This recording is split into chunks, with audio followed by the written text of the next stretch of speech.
Welcome back सबसे सवेरे पाकिस्तान आप देख रहे हैं। और एक न्यूज़ जो हम आपके साथ शेयर करने लगे, ये इस्लामाबाद के रहने वालों के लिए नई नहीं है।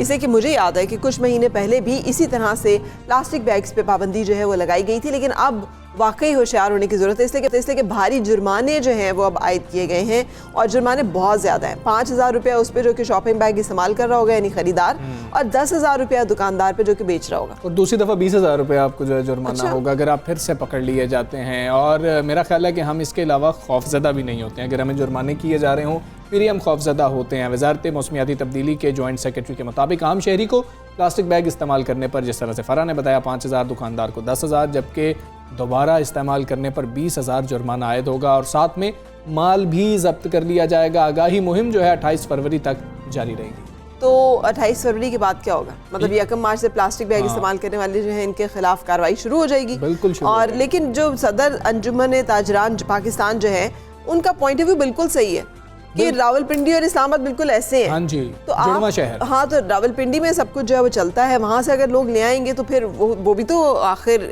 है ना, मसला है। तो पाबंदी जो है वो सिर्फ इस्लामाबाद में क्यों लगाई जा रही है, बाकी जो इलाके हैं वो क्यों इस पाबंदी की जद में तमाम शहरों में लगानी चाहिए ये पाबंदी आपको बैक वक्त पूरे पाकिस्तान में होनी चाहिए, ताकि इस तरह की चीज़ें मैन्युफैक्चर ही ना हो सकें। अब अगर प्लास्टिक बैग्स बन रहे हैं तो जाहिर है सिर्फ इस्लामाबाद में नहीं यूज़ होंगे, बाकी जगहों बिल्कुल। तो जुड़वा शहरों के लिए अलग अलग जो है ये बिल्कुल नहीं होना चाहिए कानून। इसी हवाले से बात करेंगे, हमारे साथ मौजूद है माहिर माहौलियात मोमी सलीम साहिबा। मोमी सलीम साहिबा अस्सलाम वालेकुम। Good morning. दुकानदार तो ये कह रहे हैं, बात आपको ये कितनी दुरुस्त लग रही है? हमें तो दुरुस्त लग रही है कि अगर एक शहर में होगा और जो बिल्कुल साथ आपके शहर है वहाँ से लोग इधर लेके आएंगे तो आप इसको कैसे रोकेंगे? सिर्फ एक इलाके में ये चीज़ इंप्लीमेंट करवाई जा सकती है?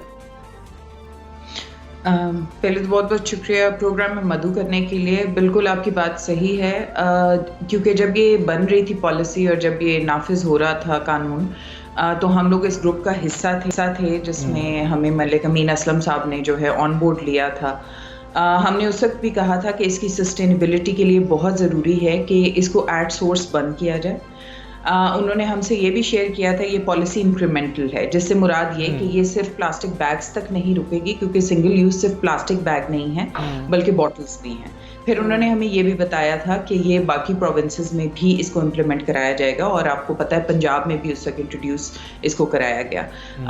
और जब आप रावलपिंडी की बात करते हैं तो ऑफ कोर्स ज्यूरिस्प्रूडेंस आपको उसकी इम्प्लीमेंटेशन के लिए जो है पंजाब गवर्नमेंट की ज़रूरत है।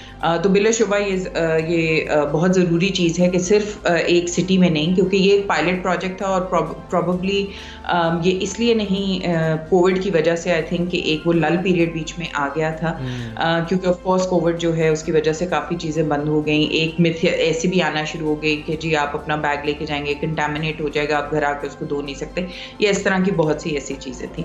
तो बिल्कुल इस चीज़ की ज़रूरत है कि आप पूरे पाकिस्तान में इसको नाफिज करें, क्योंकि ये सिर्फ पाकिस्तान का प्रॉब्लम नहीं है, ये ग्लोबल प्रॉब्लम है।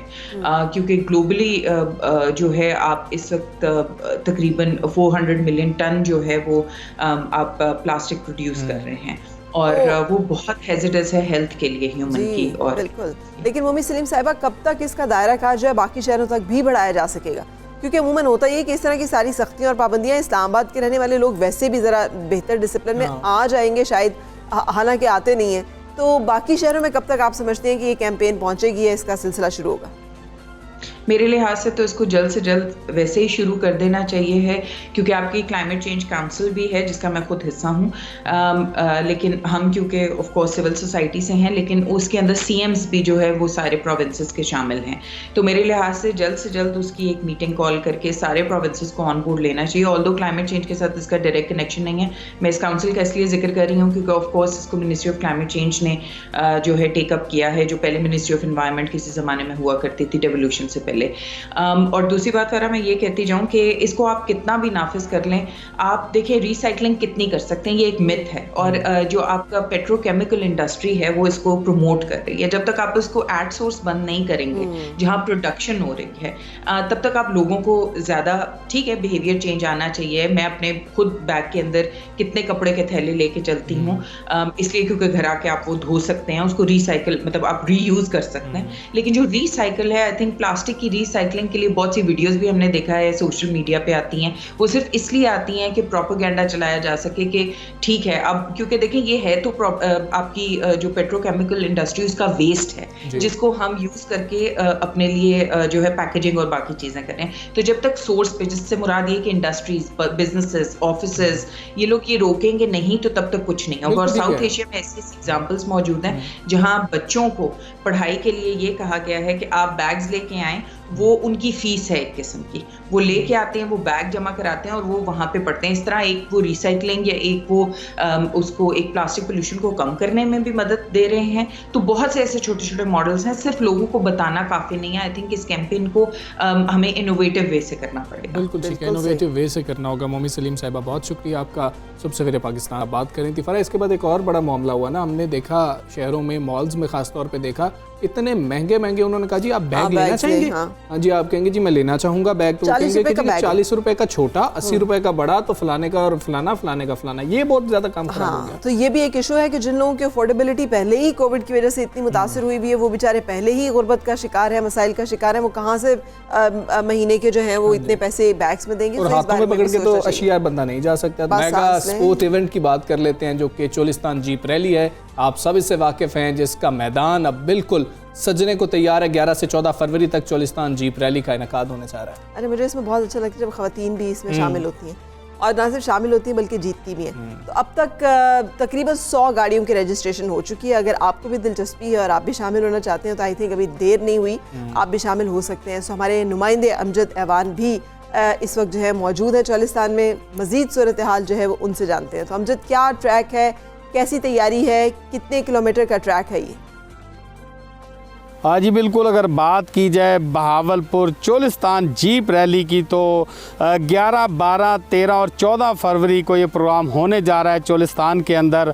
मैं इस वक्त मौजूद हूँ डीप चोलिस्तान के अंदर, जहाँ से स्टार्टिंग पॉइंट लिया जाएगा उससे तकरीबन 65 किलोमीटर दूर मैं डीप चोलिस्तान के अंदर मौजूद हूँ। मेरे साथ इस वक्त मौजूद हैं नुमाइंदे चोलिस्तान डेवलपमेंट अथॉरिटी के, उनसे बात करते हैं कि ट्रैक की क्या सूरत हाल है इस वक्त। जी बताइएगा। इस ट्रैक के ऊपर जो है ना गाड़ियाँ दौड़ेंगी, स्टॉक कैटेगरी की गाड़ी दौड़ेगी, प्रीपेयर की गाड़ी दौड़ेगी, और उससे हट के ख़वातीन की जो कैटेगरी है उस ख़वातीन की कैटेगरी गाड़ी वाली गाड़ी भी इसी ट्रैक पे दौड़ेगी। मेरे साथ मौजूद हैं TDCP के नुमाइंदे, उनसे बात करेंगे कि क्या GPRS रखा गया और इस वक्त एरोज लगाए जा रहे हैं या नहीं। जी अब यहाँ पे हम ये पूरा जायज़ा ले रहे हैं, इंडिकेट कर रहे हैं कि कहाँ कहाँ पे हमने OP लगानी है, जिसे हम ऑब्जर्वेशन पोस्ट कहते हैं, जहाँ पे हमारा वायरलेस सिस्टम इंस्टॉल होगा जो कि तमाम गाड़ियों की इंफॉर्मेशन कंट्रोल सेंटर पे देगा, जो कि दिलवश में होगा। ट्रैक की बाकायदा पूरी की जा रही है। दूसरी जानिब इस ट्रैक के करीब जो लाइव स्टॉक है उनको भी मुतनब्बे कर दिया गया है कि ताकि वो अपने जानवर जो हैं वो इस ट्रैक से दूर रखें। पिछले साल भी एक हादसा हुआ,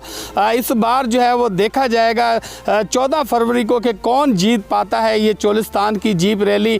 दूसरी जानिब अगर बात की जाए यहाँ पर सिक्योरिटी के हवाले से तो बाकायदा सिक्योरिटी के भी इदारे यहाँ पर मौजूद होंगे और गैर मुल्की जो नुमाइंदे हैं वो भी इस जीप रैली का हिस्सा होंगे और यहाँ पर पहुँचेंगे।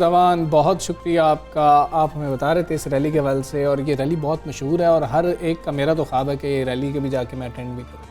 अटेंड करूँ, पार्टिसिपेट करूँ? मैं तो पार्टिसिपेट करने का सोची। क्यों? आप ऐसा चला लेती हैं गाड़ी बेहतरीन किस्म की। आपकी गलतफहमी है, यानी कि आगे पीछे नहीं आना आपकी गाड़ी के। हाँ, एडवेंचर के जितने मामला थे मुझे बहुत अच्छे लगते हैं। और UAE अगर आप जाए ना तो वहाँ पर तो आपको बाकायदा सैंड ड्यून्स में लेके जाते हैं और वो बड़ा ही थ्रिलिंग एक जर्नी। चलें जी, हम इसका इंतजार करें इस जीप रैली का भी। हम एक ब्रेक ले लेते हैं, ब्रेक के बाद आपसे फिर मिलते हैं।